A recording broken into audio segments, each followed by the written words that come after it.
안녕하세요. 반갑습니다. 리치파파 도전기 한석헌입니다. 오늘도 이렇게 시청해 주셔서 아주 진심으로 감사드립니다.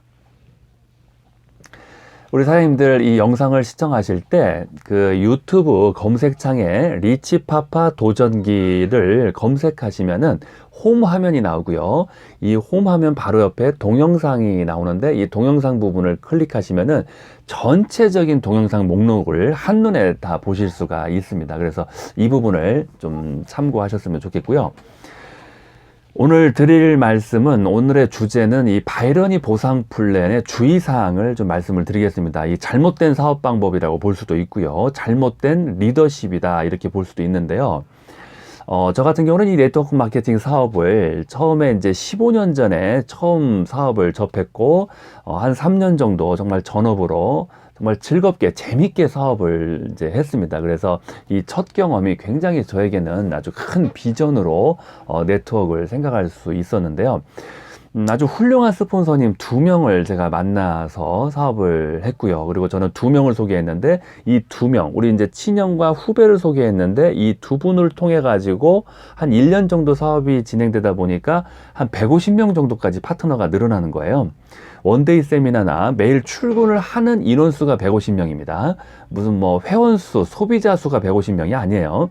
실질적으로 정말 인생을 걸고 사업을 열심히 하는 그런 어떤 조직의 크기가 150명 정도까지 이렇게 늘어나더라고요. 그래서 참 굉장한 어떤 비전을 제가 느꼈습니다. 한 번은 이제 제가 우리 일대 파트너 사장님과 함께 센터를 이제 오후에 방문을 했는데 한 30명 정도의 파트너 사장님들이 이제 오후에 이제 고객이 초대가 되다 보니까 한 뭐 5명, 10명, 많게는 15명씩 매일 초대가 이루어졌거든요. 그래서 테이블에 각자 이렇게 막 7테이블, 8테이블씩 이렇게 다 이렇게 앉아가지고 정말 사업 설명을 정말 열심히들 하시는 거예요. 막 침이 막 한 3m까지 튀어가면서 막 사업 설명을 열정적으로 하는 그런 모습을 제가 이제 본 적이 있었는데요. 그리고 또 다른 센터에 가도 또 한 20, 30명이 그렇게 또 사업을 열심히 하고요. 그래서 총 한 4군데, 5군데의 센터에서 한 3, 40명의 파트너 사장님들이 출근을 해서 사업을 하는 그런 모습을 제가 보면서 참 굉장히 큰 비전을 느꼈습니다. 왜 그러냐면 이 많은 파트너 사장님들이 열정적으로 한 달 동안 가입자를 만들고 뭔가 매출을 일으키고 일을 했습니다. 그러면은 그 많은 일이 전부 다 컴퓨터는 내가 한 일처럼 인식이 됩니다. 저의 매출로 인정이 되고 제가 보너스를 굉장히 엄청나게 많이 가져가게 되는 그러한 사업이 바로 이 네트워크 마케팅이더라고요. 물론 이제 네트워크를 잘 모르시는 분들은 왜 지가 일도 안 했는데 지가 가져가고 그래? 나쁜 놈이네. 뭐 이렇게 생각하실 수도 있습니다. 뭐 심지어 뭐 불로소득이다. 이렇게 또 표현을 하시는 분들도 계시고요. 근데 이제 이런 사업을 통해서 가져가는 수입은 이제 불로소득은 아니고요. 물론 저는 이제 150명의 조직을 만들기 전에는 초반에는 굉장히 제가 또 열심히 했습니다. 제가 이제 한 10명, 20명 정도까지는 제가 또 다 사업을 가르쳐야 되고요. 이제 전혀 네트워크를 모르시는 분들을 하나에서부터 10까지 다 이렇게 한 분 한 분 정말 뭐 퇴근 시간도 없이 일요일도 없이 뭐 심지어 뭐 밥도 안 먹고 그렇게 사업을 했으니까요.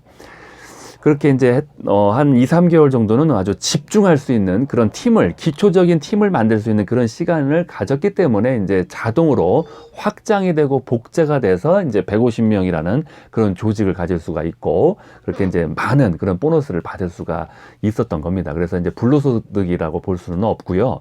이제 권리소득, 뭐 자산수입 이렇게 볼 수가 있습니다. 마치 빌딩 공사를 할 때는 힘들었지만 일단 공사가 끝나고 나면은 이 빌딩 주인이 돼서 임대 수입을 가져가는 것과 똑같은 원리라고 보시면 될 것 같습니다. 그래서 중요한 것은 이런 어떤 100명, 200명, 300명, 1000명의 어떤 이 거대한 조직으로 복제 확장이 됐을 때 우리 사장님들은 돈과 시간의 자유를 누릴 수가 있습니다.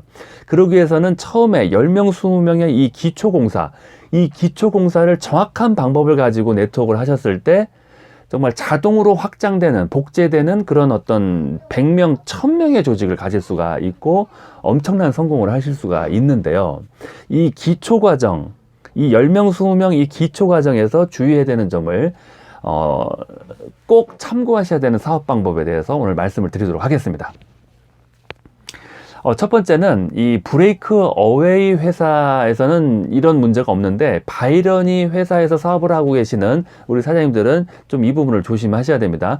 저 같은 경우도 이제 지쿱을 선택을 했고 지쿱은 이제 바이러니 보상 플랜을 취하고 있습니다. 각자가 2명을 소개를 해서 2팀을 통해 가지고 보너스를 받는 그런 구조를 바이러니 보상 구조라고 합니다. 과거에 20년 전, 30년 전에 만들어진 90년대 미국에서 만들어진 이 브레이크 어웨이는 각자가 6명, 12명의 리더를 만들어야 되고 매달 몇백만 원의 유지 조건이 있기 때문에 이 파트너 사장님들을 등록을 시킬 때 뭐 내가 다 해줄게, 등록만 해, 걱정하지 말고 등록만 해, 이런 말을 절대 하지 않았어요. 그렇기 때문에 문제도 없고 또 어떤 서로 다툼도 없고 서운함도 없습니다. 하지만 이 최근 10년 전부터 이제 바이러니 보상 구조가 이제 트렌드다 보니까 각자 2명씩만 소개를 하는 이 바이러니 보상 플랜에서는 종종 우리 사장님들이 한 줄은 내가 다 해줄게, 등록만 해, 걱정하지 말고 등록만 해, 아니면 내가 그냥 다 해줄게, 다 해줄 테니까 걱정하지 말고 등록만 해, 이렇게 말을 쉽게 약속을 하고 이제 뱉었는데 사업을 하다 보니까 문제가 발생을 하게 됩니다. 그래서 이런 표현은 금지어입니다. 금지어. 특히 바이러니 회사에서는 절대로 금지어라고 생각을 하시고 이런 방식을 또 파트너 사장님들에게 가르쳐 주셔도 안 되고요. 일단 나부터 어떻게 스폰서링을 하느냐가 굉장히 중요하거든요. 그래서 이런 부분을 절대로 파트너들에게 가르쳐 주셔도 안 되고 그런 방법으로 등록을 시켜도 안 됩니다. 그거는 이제 일시적으로 매출은 뜰 수 있고 약간의 보너스는 가져갈 수 있지만 파트너를 죽게 하는 방법이고 죽이는 방법입니다. 그래서 쉽게 말씀드리면은 뭐 한 팀은 내가 해줄 테니까 파트너 사장님은 한 팀만 하세요. 이렇게 해서 이제 한 팀을 해줬습니다. 그러면은 제가 이제 뭐 여러 사례가 있지만 뭐 다 그런 건 아닙니다. 제가 이제 관찰을 한 그런 15년 동안 이제 제가 네트워크 마케팅에 어떤 그런 관심을 가지고 이제 관찰을 하다 보니까 다양한 어떤 사업 스타일들을 제가 봤잖아요. 어떤 경우에 있었냐면은 스폰서가 이렇게 한 팀을 해주고 한 팀만 하세요 그랬는데 이분이 이제 서너 달이 지나고 5, 6개월이 지나니까 또 이쪽에다가는 내 형제 라인에다가는 또 어떤 사람을 소개할까? 나한테 소개한 사람이 더 잘하는 사람인가? 이쪽에 소개한 사람이 더 잘하는 사람인가? 나한테 소개한 사람이 좀 못해 보이는데? 왜냐면 아무리 대단한 사람도 내 파트너가 되면은 또 못하는 사람처럼 바라보는 또 그런 사람들이 있더라고요. 이분이 더 뛰어난 분인데도 불구하고 더 못해 보이는 거예요. 그러다 보니까 이분은 스폰서한테 원망을 하게 되는 겁니다. 더 좋은 사람 해주세요. 더 뛰어난 리더를 좀 나에게 좀 달아주세요. 다 해준다고 그랬잖아요. 이렇게 하면서 완전히 이제 어떻게 보면 무슨 족쇄를 하나 목에다가 걸고 다니는 것처럼 이 파트너가 아니라 파트너가 원수가 되는 겁니다. 이 관계가 무슨 어떤 뭐 채무 관계가 일어난 것처럼 마치 빚쟁이한테 쫓기듯이 항상 이 파트너한테 아주 무서운 빚쟁이한테 쫓기듯이 그렇게 파트너한테 쫓기는 그런 사업을 하게 될 수가 있습니다. 그래서 우리 사장님들 사업하는 방식에서 이 부분은 한 줄은 내가 다 해줄게, 이 부분은 조심하셔야 됩니다. 이 빚쟁이한테 쫓기듯이 사업을 하게 될 수가 있습니다. 그래서 그렇게 하지 마시고요. 예, 그래서 이제 이분을 죽게 하는, 결국에는 이분을 죽습니다. 이분은 항상 서운함만 갖고 불평불만만 갖다가 결국에는 사업을 그만두는 그런 경우도 있고요.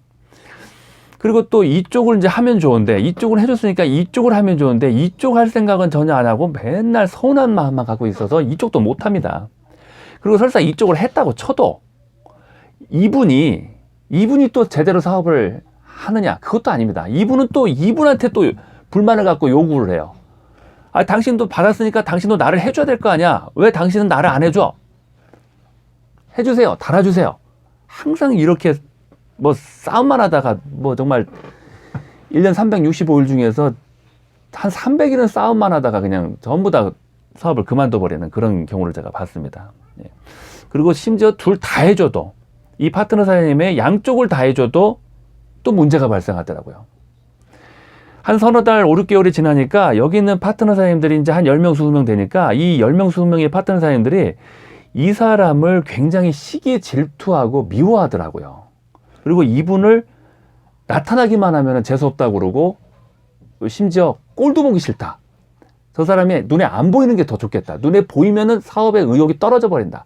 뭐 이런 어떤 분위기가 만들어져 버리더라고요. 그래서 심지어 당신이 그만두겠습니까? 아니면 우리가 전체 다 그만둘래요? 이런 식으로 또 이 스폰서한테 얘기하기도 하고요. 그래서 이 스폰서는 이 한 분을 둘 다 이렇게 조직을 만들어 줬는데도 조직이 문제가 생겨버리는 그런 사례를 제가 좀 본 적이 있습니다.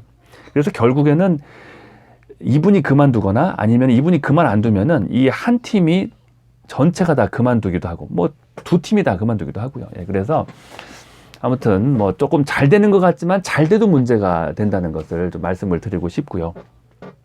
예. 그래서 첫 번째 주제는 이제 한 줄은 내가 다 해줄게. 이 부분은 굉장히 주의하셔야 되는 부분까지 제가 오늘 말씀드리고 또 다음 시간에 두 번째, 세 번째 주제를 말씀드리도록 하겠습니다. 들어주셔서 감사합니다.